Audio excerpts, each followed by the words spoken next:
Hello guys, and welcome back to the fifth section in decision making, which is Venn diagrams. Okay, so this has been one of the more highly requested videos, and obviously Venn diagrams, there's quite a lot to cover, so I probably won't be able to do it in one video, but there were a couple of important things that I wanted to go through in this video. I thought I would go through some of the questions and how I find best to answer them, and then maybe in a part 2 I will go over any remaining ones. Okay, so just a couple of things first of all. So with Venn diagrams, it's important to understand that you don't need any crazy level of knowledge. It's very much kind of an early high school, year 7 to 9 level of knowledge, probably just year 7 knowledge. Just a couple of things to understand. So obviously you've got unions and intersections. So intersections is when something belongs to both sets. So it belongs to A and B. And then union is if it belongs either in A or in B or in both. So covering everything. Okay? But once again, it's very, very simple concepts. In terms of what they actually get you to do in this section, there's 3 key ideas. You either have to draw a Venn diagram, you either have to read Venn diagrams and be able to interpret the information, or you either have to make Venn diagrams and then kind of see the Venn diagram that you've made, which one it's most closest to out of the answers. Okay, this will make more sense when I go to do some of the questions. Okay, but importantly, like I said, you kind of need practice with all 3. You can't just get over only being good at one skill. So you kind of have to practice a variety of these questions. And the thing with Venn diagrams is that there is just so many different styles of questions, but the questions aren't limitless, right? There's probably perhaps like 12 to 15 to 20 different styles of questions. But once you do enough of them, you should hopefully be getting good at this kind of idea of pattern recognition. Okay, this is important. So the idea is that as soon as you see it, you kind of know, okay, this is the technique that I have to employ. And with a lot of them, it will be obvious because it will be like, oh, there's 2 towns, there's this many people that live in town A, there's this many people that live in both towns, there's this many people that live in town B, how many live in neither, or something like that. That's a more obvious one to find the answer to. Okay, so that's just simple pattern recognition. But there'll be others as well, like I said, that might be a little bit harder to immediately realize what you have to do. But the point is, if you do enough of these questions, if you do enough practice, you'll get to the point where it becomes instantaneous, where when you see the question, you know, okay, this is what I'm going to do, and this is what method I'm going to use. Okay, so the last thing I want to say is that Venn diagrams is one of those sections where you're not necessarily always looking for the answer. I know that sounds weird, but it'll make sense. So obviously with most questions, you try and work it out. So in syllogisms, for example, they ask you the statements, you draw your diagram using the arrow method, you look at the statement, you try and work out what the answer is. But for some of the Venn diagram questions, for example, the ones where it says which of the following statements is true, it's kind of a bit luck based, because all you can do is there's no way to find an answer. You just have to go through the options until you get to your answer. Okay, and that brings me on to my point, which is those luck-based Venn diagram questions, right? Because I call them luck-based because if you're lucky, the answer's A, because you read the first statement, you check if it's true, bingo, you've got your answer. But if you're unlucky, the answer might be D, because you might check A, realize it's wrong, go to B, check, realize it's wrong, go to C, realize it's wrong, go to D. Okay, and so for that reason, that's why I say that they're luck-based, because they're not about you finding the answer. It just depends on depends on the question entirely. And so me personally, I would rather prefer to do a question where I can actually hunt down the answer myself, if that makes sense. That's just a personal preference. So normally I tend to skip these questions. And what I'm going to do is, after I go through a couple of the questions right at the end of this video, I'm going to give you examples exactly of which questions I would do and which ones I would skip, and you'll be able to understand the idea of luck questions a little bit more in detail, if that makes sense. Okay. So just a couple of questions that I thought that were interesting to perhaps go through in terms of a walkthrough. So this is one of the first questions about Venn diagram. So it says, in Daleham, half of the 300 houses have both a front and a back garden. 100 houses don't have a back garden. 125 houses don't have a front garden. How many houses have neither? So one of the common ways in which this question gets done is people put front garden, back garden. Then obviously we know that 150 have both. And then here, people assign numbers. So they would say 100 houses don't have a back garden. So that's going to be x plus z equals 100, because that's the ones within that, that are not within the back garden set. 125 houses don't have a front garden. So that's y plus z, because this is front garden. So not having a front garden is everything outside of that. That equals 125. And obviously we know this is out of 300. So all of these numbers added together, x plus y plus z plus 150 equals 300. We can simplify this, x plus y plus z equals 150. And remember, y plus z is 125, so you can just make that x plus 125 equals 150. So then x equals 25. And remember, we're looking for what z is, so then x plus z is 100, so z becomes 75. And bingo, you've got your answer. Okay, so this method seems clean, seems good enough. But the point is actually, there's a faster way you can do this question, and this is how it will be.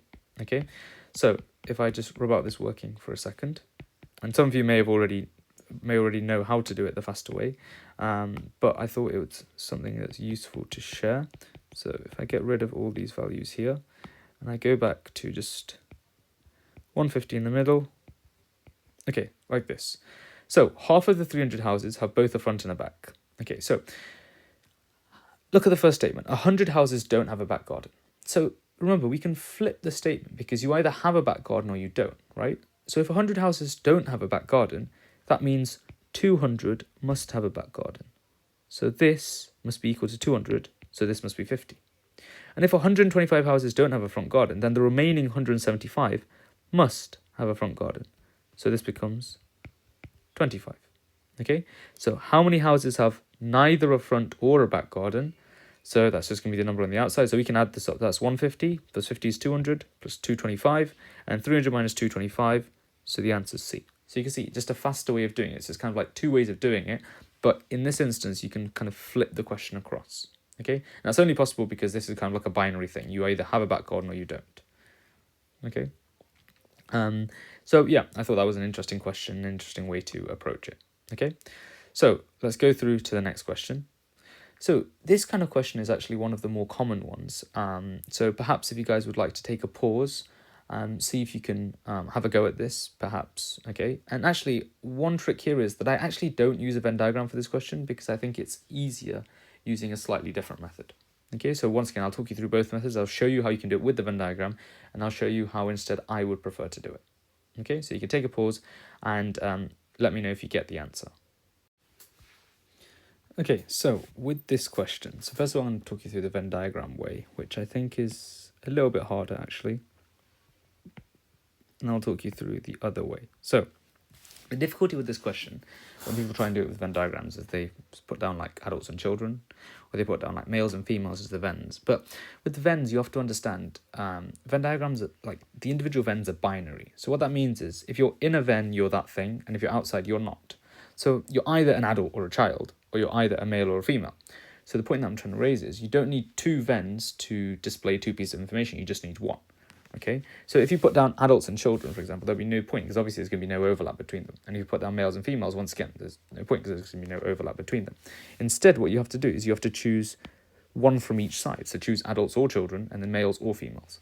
So here it says 12 of the 16 adults are males. So I'm going to put males and adults as my two Venns. And we know 12 of the 16 adults are male. So that means there's 4 adults who are not male. So 4 goes there.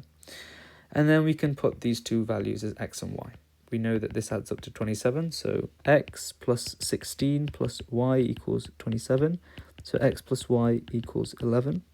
And we know there's 3 more males than females. So there's 3 more males than females. So males is x plus 12.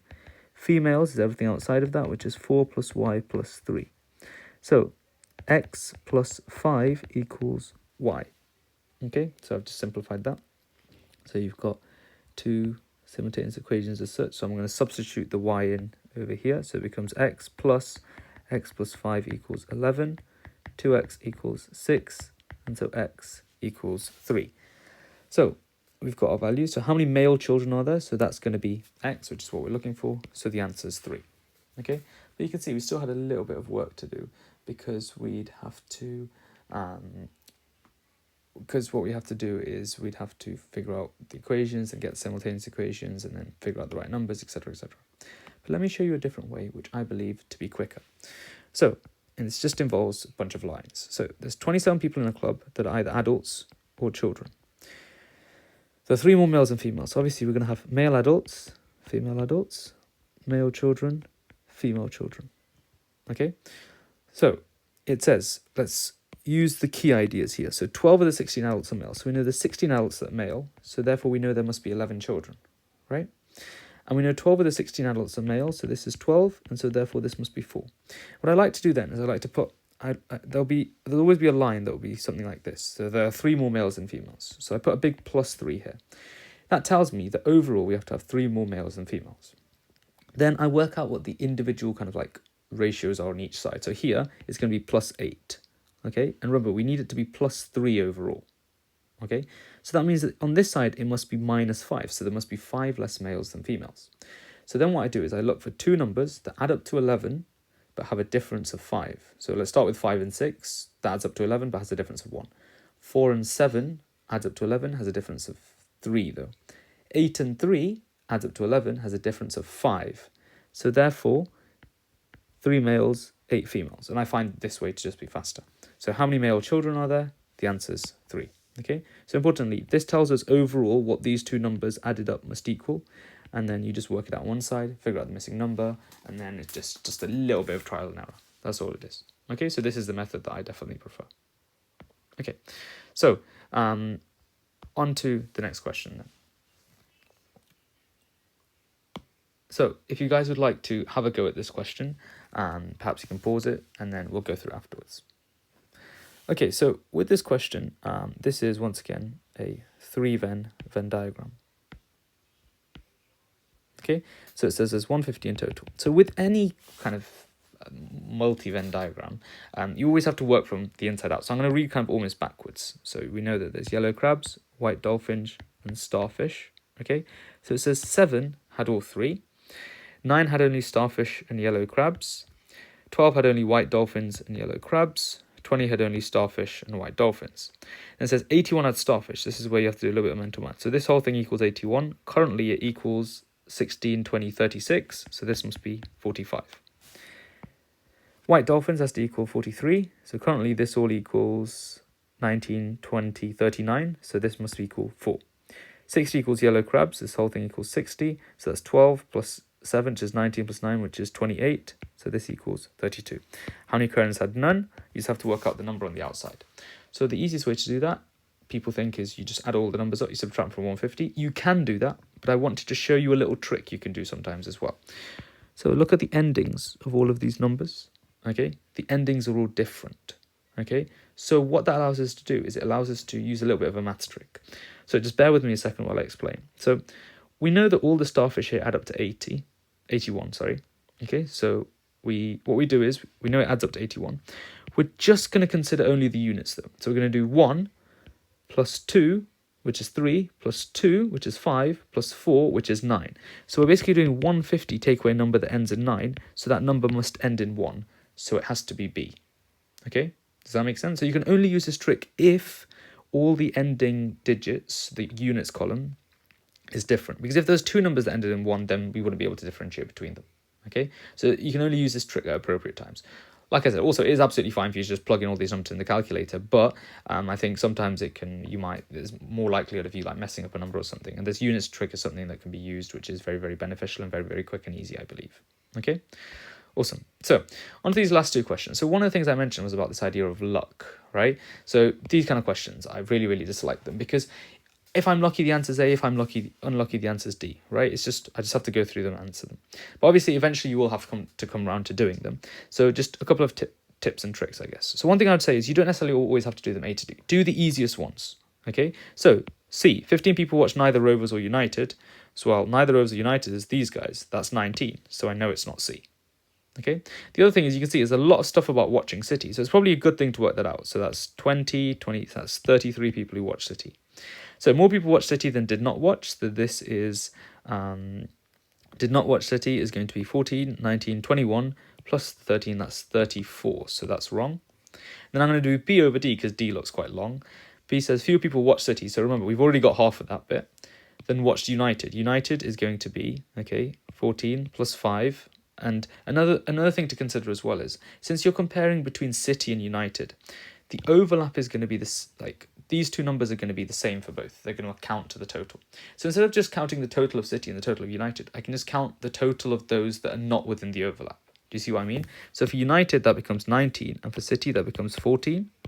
Okay, because obviously the bit in the middle is going to be common to both. So therefore, B is going to be the correct answer. Okay, Does that make sense? So the idea is, obviously, ideally, I think we should skip these questions. We should come back to them. But even when you do go to do them, you don't necessarily have to do them in order. Pick the easy ones.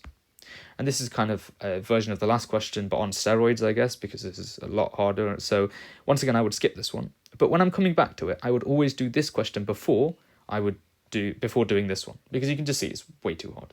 Okay, it's just long, and like I said, once again, if you're unlucky, the answer is D, and it's very easy to get tripped out, and very, very easy to get caught out on this. So personally, I'm not really a big fan of it at all. Okay, once again, I'm not going to go through this question because it's just about just kind of almost manual labor in a sense. So you're just looking for words and just looking for correlations. So center A has 5 fewer employees on only social media 3. So I'm thinking circle, only rectangle, then center B, which is pentagon, only rectangle. So I'm looking for circle with only rectangle being 5 less than pentagon and only rectangle. And then you just have to kind of search through it. Okay, but instead what I'm going to do now is I'm going to take you through some questions to tell you which ones I would do and which ones I would skip. So I'm not necessarily actually going to do these questions but in this video, but I'm just going to tell you, okay, this is one I would do, this is one I wouldn't do, and I'll explain my logic for both. Okay, so on to which questions I would do and which ones I would skip. So remember, before, I'm going to explain what I mean about the luck-based idea. So first of all, this is one of those, because these kind of questions, I haven't included the full question here, but what you have to do is here, you just have to try and figure out which Venn diagram works. And so you have to say, okay, so this one, there's meant to be, one of them has to add up to 20, for example, if 20 people take geography. Or one of them has to add up to, 2 of them have to add up to 20 because there's 20 people who take geography and 20 people who take history. And in this case, you can see that that's not really the case, so therefore it wouldn't be A. And so you just have to keep ruling answers out, if that makes sense. And because of that, this is what I call luck-based, because you're not actively trying to find an answer. Okay, so I would skip this one. The next one, once again, is what I call luck-based, because all you can do is you just read the first one, see if it's right, see if it's wrong. If it's wrong, you have to move on to the next one. If it's right, happy days, you've got your answer. But once again, it's not dependent on your actual ability to find and solve, if that makes sense. Like, you're not actually looking for an answer. You're just trying to go through all the options until you finally reach the right answer. Okay? Similar thing once again, but another thing that I want to highlight is that there's orders of which ones I would skip. So all the others I would skip, but this is I would skip this one too, but I would do this one before the other ones because this one's going to be a little bit easier. Okay, just because it's a lot shorter, there's less numbers, a lot easier to read. And once again, same again, too much effort to do. Okay, so I would skip this one as well. Okay, so in terms of the ones I would attempt, so this one, you can see, it is a Venn diagram and there's loads of stuff going on, but it says, which of the following represents workers who get to work using a combination of car, train, and walking? So I'm looking for triangle, square, and circle. Triangle, circle, triangles, square, and circle. Oh, okay, I can see that's going to be L. So I'm working towards an answer, which is why I would attempt it. Okay, once again here, which following best describes people in the region marked X? So this one I can just actively work out. So it's going to be star, circle, like curved rectangle, but not regular rectangle. So it's going to be boat, train, bus, but not airplane. Okay, so that kind of idea. Once again, this is just a kind of a standard Venn diagram question with boiled, scrambled, and fried, and then you just have to fill it in. Okay, so not only is it important to understand which ones to attempt, but also you kind of have to get to this point of pattern recognition where you see it and you think, I know exactly how to do that question. Okay, so that's really important too. And once again, another standard Venn diagram question. I would do this. How many customers bought cement towels? Once again, another standard Venn diagram question. Okay. How many cases containing red wine were delivered? Once again, I just have to fill out the information for this one. This one's perhaps a little bit harder to do than one of the others, maybe, because the information seems a little bit more less fluent. I mean, I haven't done it, but nonetheless, it's still one of the ones I would do before all of the ones I was talking about before the luck-based ones. Okay, so these are the actual ones that I would prefer to do. Okay, and so that brings me to the end of this video talking about Venn diagrams. I know I haven't covered a lot of the Venn diagram questions and how to do them, but perhaps I will do that in the upcoming video. Okay, so what I would like is, if once again, please do keep your suggestions coming in, if they're really, really helpful, and I know exactly what it is that you guys are looking for and what you need help with. But please do make sure to like, subscribe, and comment down below if you are finding these videos helpful. It allows the algorithm to reach more people, and it allows me to put out more videos as well. So thank you very much once again, and thank you for watching. It really does mean a lot.